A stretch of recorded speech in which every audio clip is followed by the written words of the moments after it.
Buenos días para todos, bienvenidos a la charla académica del mes de mayo de ASCON Regional Centro. Muchísimas gracias por conectarse a esta hora. Hoy tenemos al doctor Jaime Ordóñez Molina, que nos va a hablar sobre los resultados del estudio de costo-efectividad del palivizumab en neonatos y en menores de 2 años con displasia broncopulmonar y cardiopatía congénita. El doctor Ordóñez es médico y PhD en epidemiología y magíster en economía de la salud. También es investigador senior en economía de salud y evaluación de resultados y profesor de evaluación de tecnología en salud. Ha sido también miembro de la sala de evaluación de dispositivos médicos del INVIMA. Doctor Ordóñez, muchísimas gracias por aceptar esta invitación. Adelante, doctor. Muchas Doctor, gracias. muchas gracias a ustedes por la invitación. Permítanme, sin más preámbulos, vamos a compartir pantalla. Muy bien. Aquí. Perfecto, muy bien. Entonces lo que hicimos fue un análisis de costo-utilidad para evaluar los resultados clínicos y económicos de palivizumab en infección por virus sincitial respiratoria en Colombia. A modo de introducción, un análisis de costo-utilidad difiere en uno de costo-efectividad, en que costo-efectividad mide unidades naturales. La unidad natural podría ser la hospitalización o la muerte, qué sé yo. En este caso, medimos costo-utilidad porque la expresión son años de vida ajustados por calidad, los famosos AVAX o QALYs en inglés. Entonces, esa es la única diferencia. Son exactamente iguales en su metodología. La diferencia es que costo-efectividad mide unidades naturales y costo-utilidad mide AVAX. Mis conflictos de interés para quien hago evaluaciones económicas y todo tipo de investigaciones. Este estudio fue financiado por AstraZeneca. Yo soy el único responsable del contenido, así que cualquier observación en realidad, pues me la hacen es a mí. Muy bien. Ustedes saben que el virus sincitial respiratorio pues, ha sido principal causa de infección respiratoria baja en niños menores de 5 años durante los últimos 45 años en Colombia. Este es un estudio de los doctores Barbosa y Parra y colaboradores. Hace 10 años, el Instituto de Evaluaciones Tecnológicas afirmó que aunque palivizumab disminuía la tasa de hospitalización por virus sincitial respiratorio, no era costo efectivo. Y las evaluaciones económicas, la recomendación es hacer actualizaciones aproximadamente cada 3 años, pues de aquí ya han pasado 10. ¿Por qué cada 3 años? Porque en economía la incertidumbre en el mediano plazo es muy alta.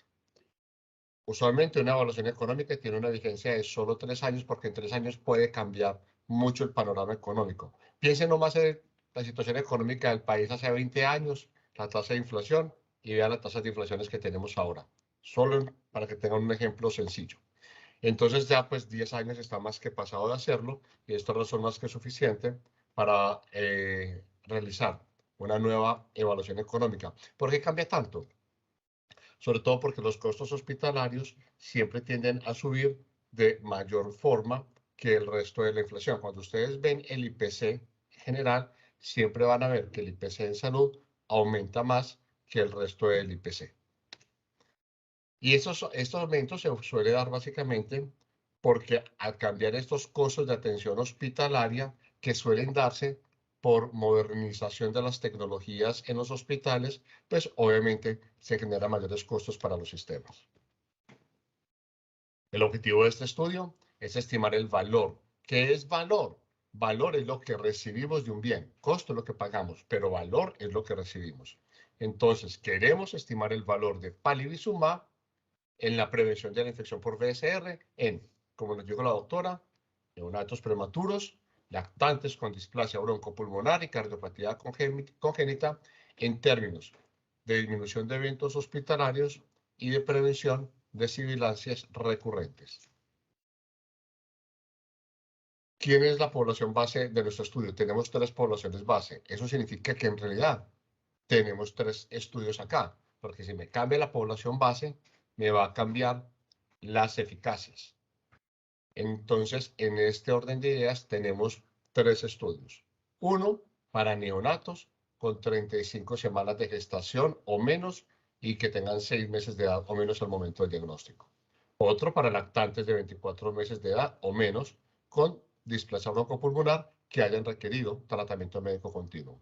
Y otro para lactantes de 24 meses de edad o menos, con cardiopatía congénita y significancia hemodinámica.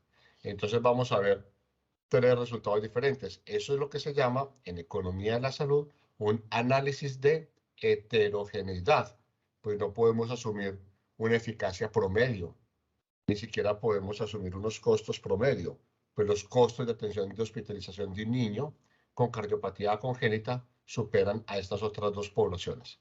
Entonces, en realidad, tenemos un análisis de heterogeneidad, por lo que tenemos 3 estudios y vamos a ver 3 resultados. La perspectiva del análisis es desde el tercer pagador. En las evaluaciones de tecnologías en salud podemos tener diferentes perspectivas.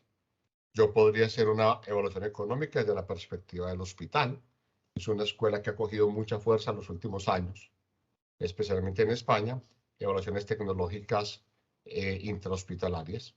Yo podría tener la perspectiva del sistema de salud, que es mucho más amplia, es decir, podríamos medir la productividad perdida por los brazos caídos de las madres que tienen que estar pendientes de estos niños cada vez que enferman. Pero en este caso nos vamos a ocupar desde la perspectiva del tercer pagador, es decir, solo los costos directos de atención. ¿Cuáles son los comparadores? No tener palivizumab o las 5 dosis de palivizumab, tal y como está establecido en los ensayos clínicos y en la posología del medicamento. Como ustedes saben que palivizumab se aplica con base, la dosis es con base en el peso, entonces para este modelo hemos asumido que las 2 primeras dosis son más bajitas, son de 50 y 50 miligramos, y que a partir de la tercera dosis, pues este neonato ha aumentado de peso y ya se le pueden aplicar los 100 miligramos para la tercera, cuarta y quinta dosis. El horizonte temporal es de 6 años. Hasta el segundo año vamos a medir hospitalizaciones por infecciones del tracto respiratorio inferior por BCR. Es decir, vamos a asumir que ya no hay hospitalizaciones por BCR a partir del segundo año. Y las sibilancias recurrentes se miden hasta el sexto año. ¿Por qué un valor tan raro? ¿Por qué no 5? ¿Por qué no 8? ¿Por qué no 10? ¿Cierto? Porque esa es la bibliografía que hay. Es decir, uno modela lo que se haya publicado. Como el dato de mayor tiempo de seguimiento para sibilancias recurrentes es de 6 años, pues solamente lo podemos hacer de 6 años. Si aparece en estos próximos años nueva evidencia sobre el seguimiento de estos niños a 8 o 10 años, pues podremos actualizarlo. Pero por ahora solo tenemos entonces datos hasta 6 años. Los resultados clínicos, como mencioné antes, van a ser los eventos hospitalarios evitados y las sibilancias recurrentes evitadas, es decir, qué proporción de niños se evitó que tuviesen sibilancias recurrentes. El PIB per cápita, que es el umbral para poder estimar la costo-efectividad de una tecnología en un país, para el caso de Colombia, es de 28.3 millones de pesos, que fue el PIB per cápita que hasta ahora ha reportado el Banco de la República para el año pasado. Este PIB per cápita también va cambiando, porque apenas estamos en mayo.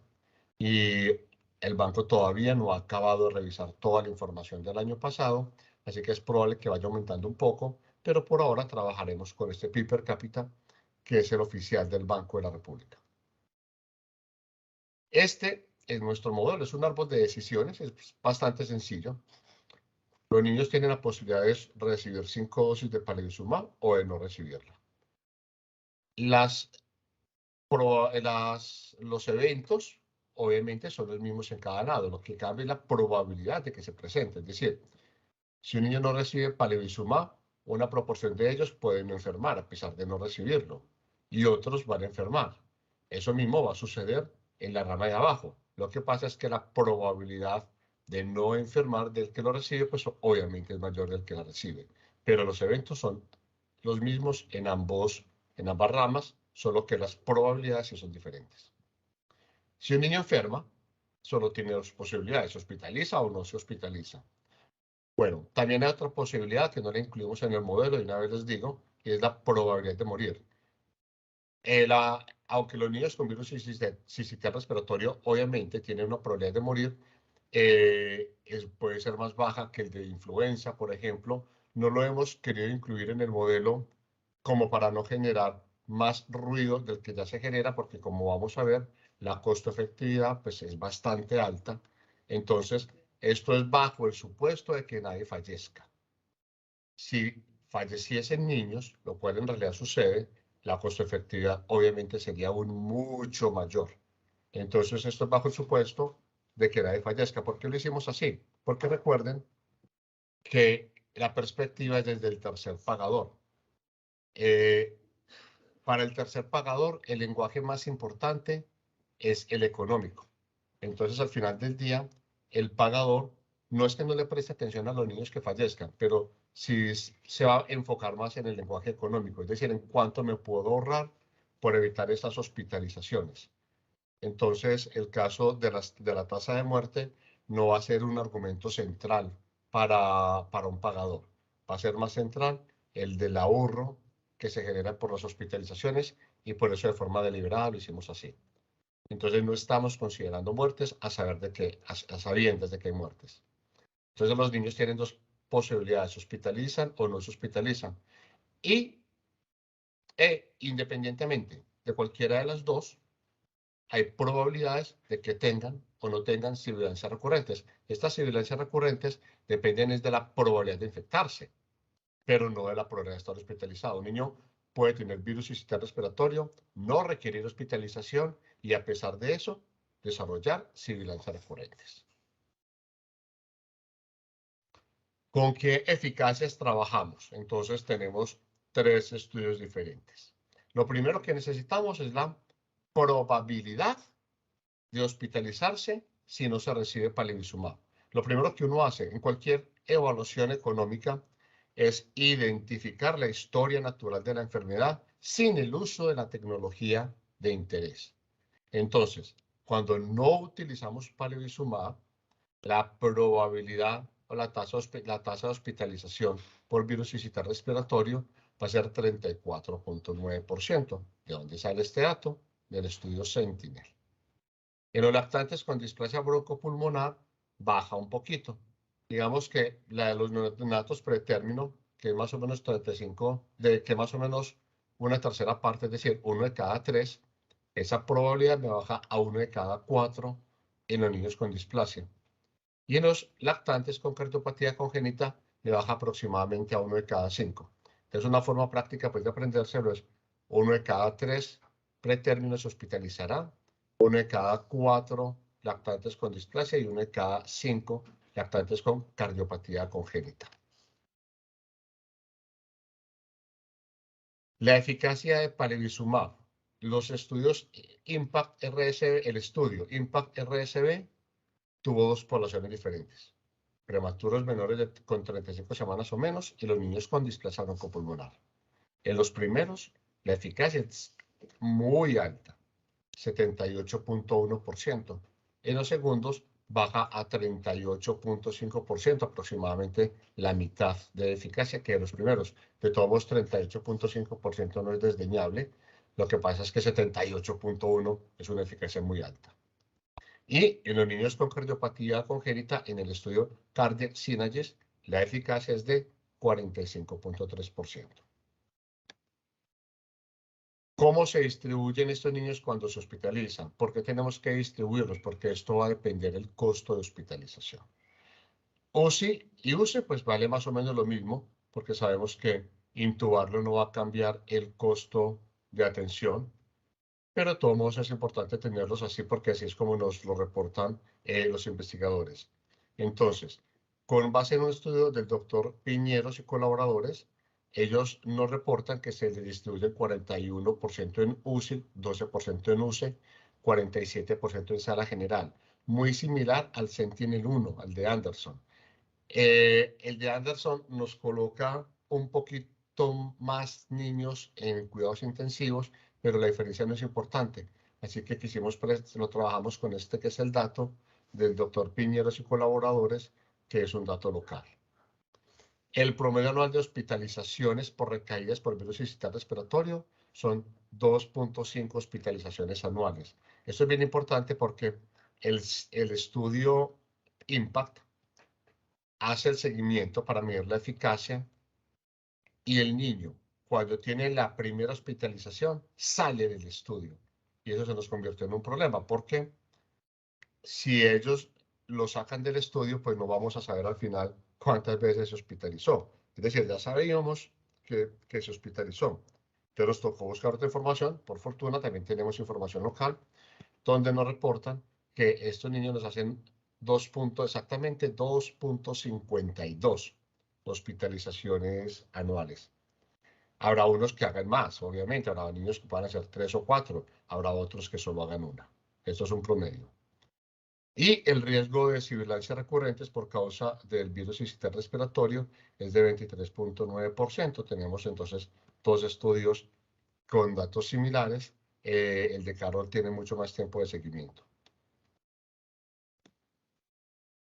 Muy bien.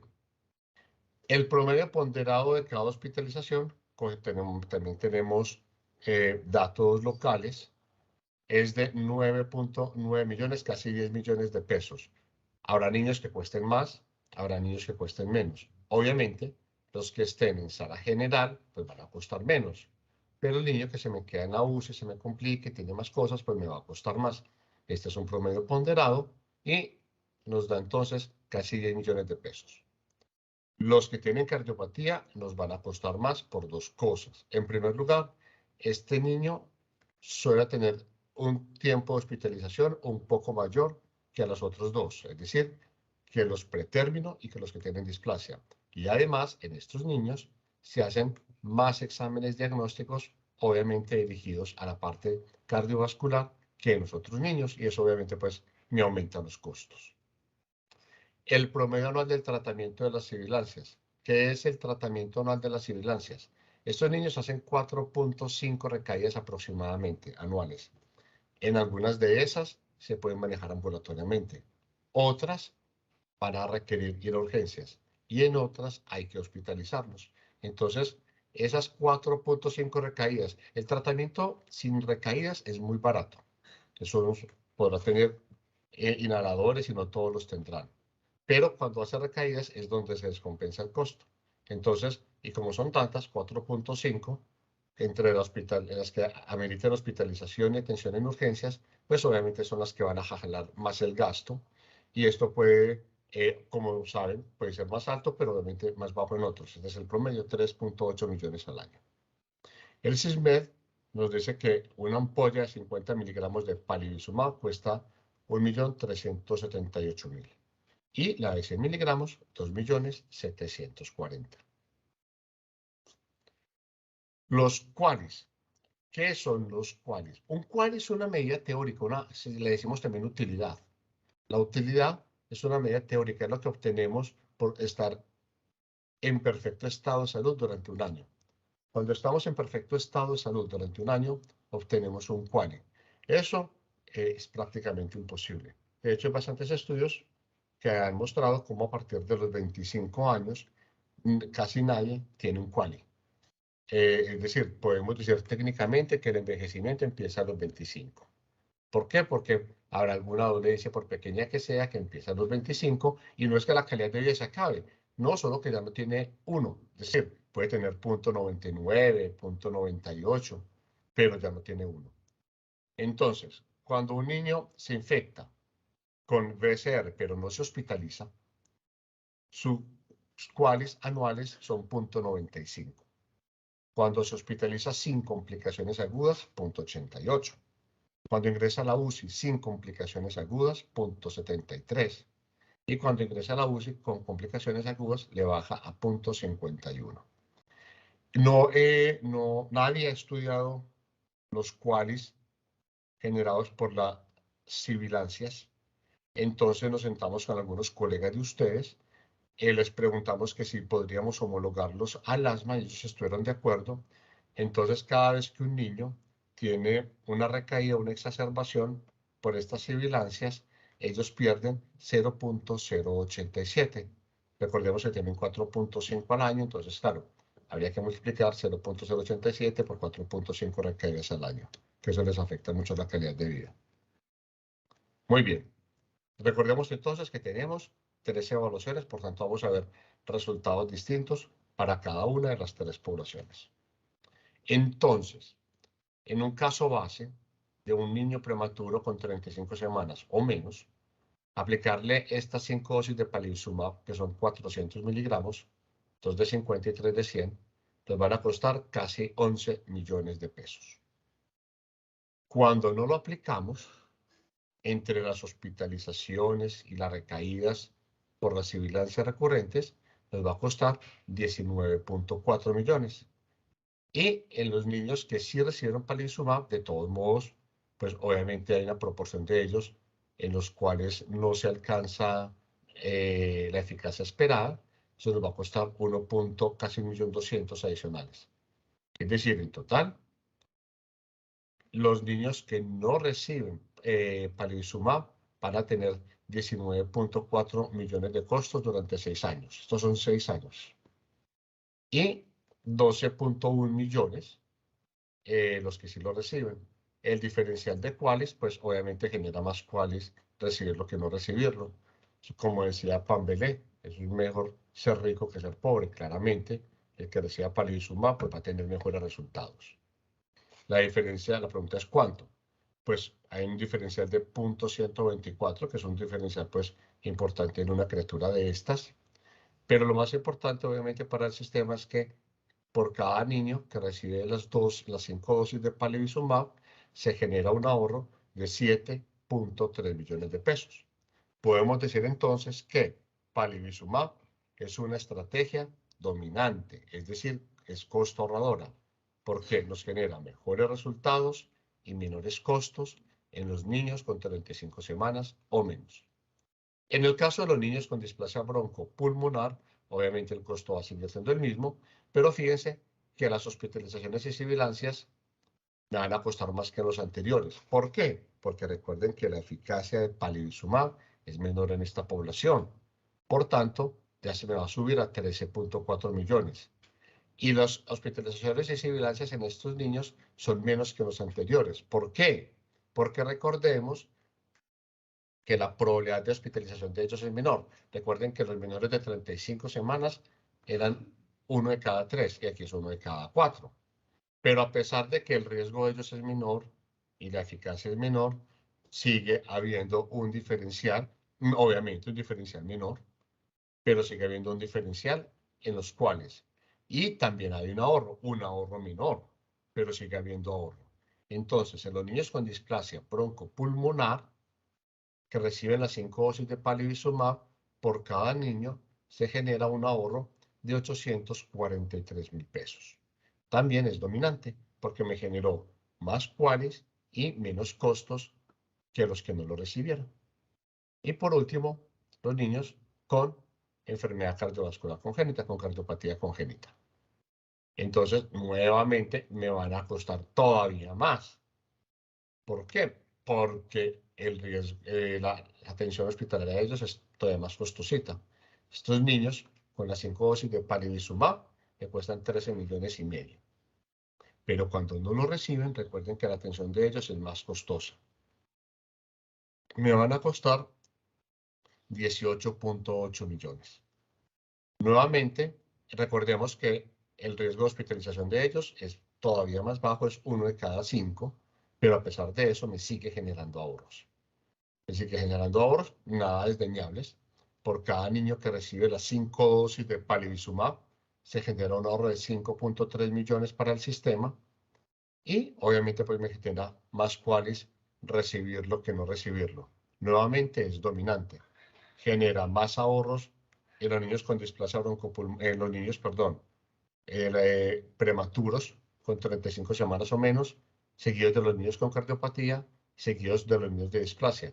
Genera menos ahorros en los niños con displasia, pero sigue generando ahorros, que es lo que realmente interesa. Ahora, ¿por qué pasa esto? Imaginémonos neonatos a pretérmino, menores de 35, sin palivizumab. La probabilidad de hospitalización es 34.29, ¿cierto? Entonces vamos a tener 349 hospitalizados por BSR. La probabilidad de sibilancias es 23.9 los que desarrollan la enfermedad. Es decir, vamos a tener 83 niños con sibilancias recurrentes.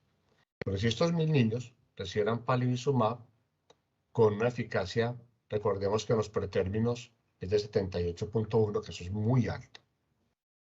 De estos 1000 pretérminos menores de 35, la probabilidad de hospitalización baja a 7,64. Es decir, de estos 1000, se van a hospitalizar 76 y no 349.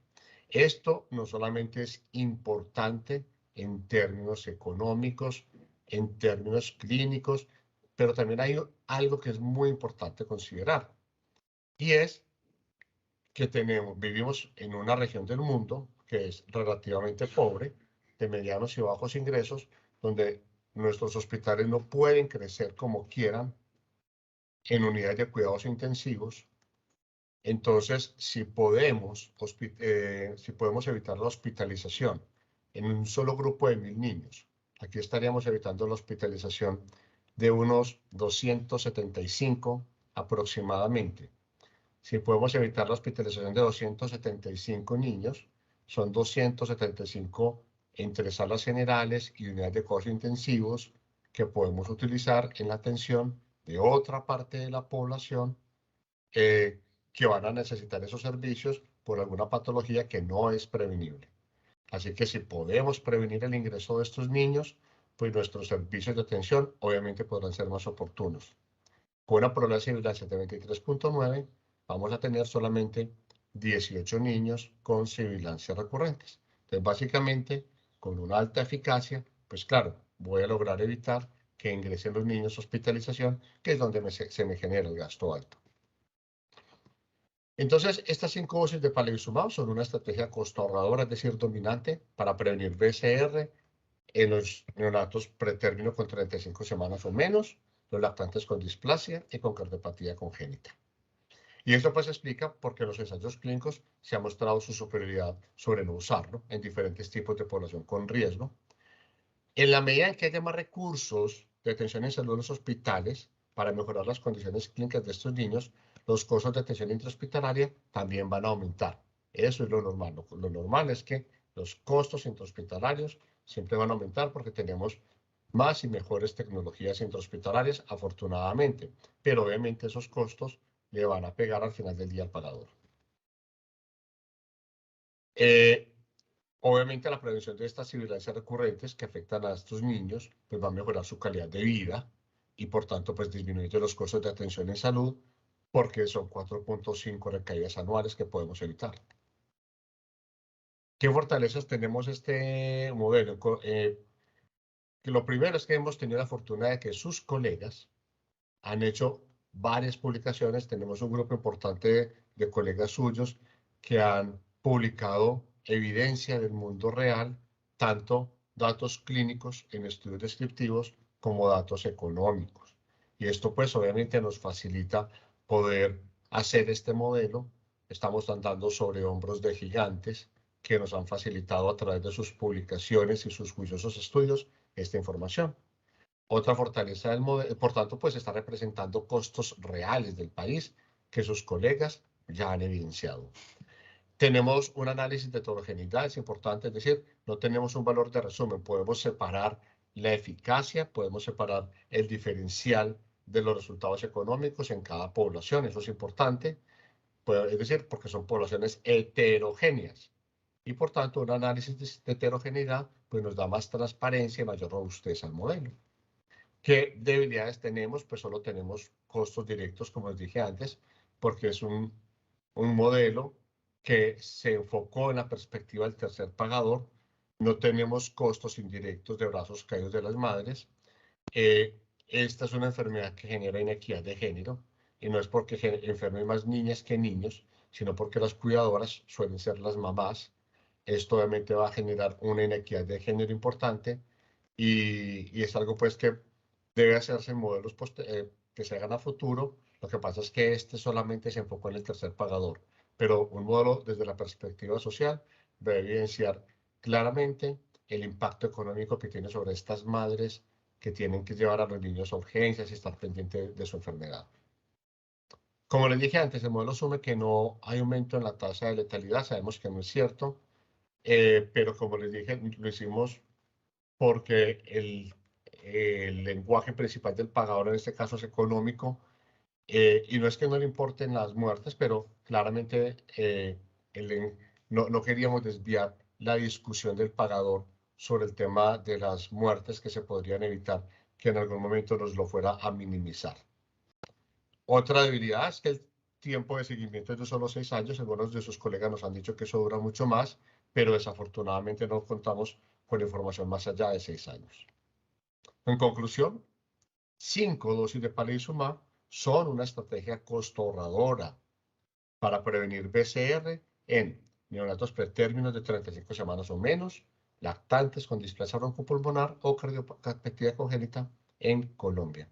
Doctores, por su atención, muchísimas gracias y quedo atento a sus preguntas. Doctor Ordóñez, muchísimas gracias por su intervención. Realmente para nosotros que estamos en las unidades neonatales, trabajamos muchísimo por esos neonatos que usted nos mostraba que tenían mayor impacto de costo-efectividad menores de 35 semanas. Es importante pues ese seguimiento cuando ya son lactantes, que todo el trabajo de pronto que a veces se hace en el primer mes de vida, pues como que no se pierda después por una infección respiratoria que genera una alta mortalidad en estos pacientes. Sin duda alguna, pues digamos que el reto más grande para nuestro sistema de salud es lograr que estos niños que tienen la indicación de administrar las 5 dosis de palivizumab las reciban completas, porque a nivel intrahospitalario siempre se les pone la primera dosis, pero sobre todo en las áreas rurales dispersas es complejo para que ellos puedan acceder a las 5 dosis, entonces a veces nos queda el esquema incompleto y podemos de pronto tener, pues de pronto esa costo efectividad que usted nos mostró no puede ser como tan importante ese impacto. Los invito, por favor, para que nos puedan hacer llegar sus preguntas al chat para podérselas hacer acá a nuestro invitado. Los invitamos ahorita a las 8 de la mañana que se conecten al segundo simposio regional, El corazón, el riñón del recién nacido, organizada por la región suroccidente. Empieza a las 8, todos ya pues digamos que tenemos acceso al link, es una agenda académica súper interesante, entonces los invito para que se conecten. Bueno, por el momento no nos ha llegado ninguna pregunta, doctor Ordóñez. Doctora, respecto a lo que usted decía, sí. cuando aplican menos dosis, hay un estudio bien interesante sobre compliance. Y el compliance, creo que ellos observaban como aproximadamente en promedio 3 dosis. Era el compliance que había. Era un estudio de seguimiento. Es decir, no era intervencionista, porque si fuera intervencionista, obviamente le hubieran aplicado las 5. Entonces era de seguimiento de evidencia del mundo real. Y ellos observaban, y es un estudio bastante grande, con 3 dosis, la eficacia disminuía aproximadamente la mitad. Si se disminuye la eficacia a la mitad, no va a ser costo efectivo, definitivamente. ¿Por qué? Porque vamos a gastarnos un dinero en aplicar esas primeras 3 dosis, pero no vamos a tener el ahorro que generan las 5 dosis. Entonces, termina siendo un gasto muy alto solamente aplicar 3 dosis. Ok, sí, esa parte es importante porque digamos que a veces uno dice, bueno, se gasta un rubro en la dosis que se administra a nivel intrahospitalario, pero desafortunadamente después pues tenemos dificultades para el traslado, aunque yo sé que se han hecho diferentes estrategias, como por ejemplo tratar que se le garantice el traslado a las familias, entonces se les paga el transporte, se hace como una mayor difusión de los sitios donde se puede administrar el medicamento, pero a veces de pronto nos podemos quedar un poquito cortos en eso, pero pues bueno, digamos que es algo en lo que tenemos que trabajar para lograr mejores resultados. Tenemos una pregunta del doctor Jaime López sobre indicaciones de palivizumab actualizadas para 3 dosis y 5 dosis. Doctor, no sé si usted nos pueda comentar al respecto o si no, doctor Jaime López, nosotros se las podemos hacer llegar. Lo que le decía, permítame, le muestro, No hay ninguna indicación de palivizumab para 3 dosis hecha por el fabricante. Y permítanme, aquí están los estudios de no compliance. Son estos. ¿Cómo aumenta de forma? Tengo este y tengo. Este es el mismo. Ellos veían cómo aumentaba de forma muy importante la hospitalización, pero de una forma realmente absurda, es decir, se baja a más de la mitad. Entonces, no podemos como tener una regla de 3. Si con 5 dosis tengo 78 de eficacia, con 4 tengo el 80% de la eficacia. No. Baja de una forma realmente absurda esa eficacia. Y si uno se pone a echarle números, en realidad no le va a dar costo efectivo. Entonces, como decía usted, doctora, a medida que puedan trabajar el tema del compliance, de asegurar las 5 dosis, ya hay evidencia que ha demostrado que no tener las 5 dosis definitivamente baja mucho las eficacias. Esos son estudios de seguimiento, como le digo, evidencia del mundo real, no son patrocinados por la industria farmacéutica. Bueno, también tenemos, pues, doctor López, todas las indicaciones que tenemos tanto del INVIMA como nuestra guía 2013-2014. Tenemos las recomendaciones del INVIMA para menores, para todos los que tengan displasia broncopulmonar o que aquellos que tengan una gestacional menor o igual a 35 semanas o los que tengan cardiopatía congénita hemodinámicamente significativa. Entonces, digamos que hay una definición específica para cardiopatía congénita, hemodinámicamente significativa, pero esas son como las indicaciones que tenemos actualmente. Bueno, acá nos comentan que en algunas unidades no tienen ningún problema para aplicar las dos. Acá nos preguntan si el neonato se toma más de 2 meses en la unidad, ¿no hay ningún problema de aplicar las dosis requeridas? No, doctora. Generalmente nosotros, siempre que sale un bebé, un recién nacido, de la unidad neonatal, independiente de la estancia, si cumple con los criterios establecidos especialmente por el INVIMA, ¿no es cierto? Le debemos aplicar la primera dosis y después se continúa el esquema, poder continuarlas en su programa Canguro. Doctor Ordóñez, muchísimas gracias por la presentación, gracias por ajustarse al tiempo para, pues, que todos nos podamos conectar al simposio. El ingeniero, no sé si usted les pueda poner en el chat el link para que se conecten al simposio de Corazón y Riñón, que todos le están preguntando. Doctor Ordóñez, muchísimas gracias por la información tan precisa, concisa. Más allá de ser clínicos y académicos, pues tenemos que articularnos con la costo-efectividad de las tecnologías y los medicamentos con los cuales contamos para manejar los pacientes. Y estos estudios y que usted nos presentó, esta información es muy valiosa para poder tener las herramientas para tomar decisiones con el manejo de nuestros neonatos. Muchísimas gracias, doctor. No, Muy amable. ustedes por la invitación, por su deferencia y el voto de confianza. Muchas gracias. Un abrazo para todos. Ok, Y bueno. gracias por su trabajo. Bueno, doctor, muchísimas gracias. Que esté muy bien. Hasta Hasta luego. luego. Gracias.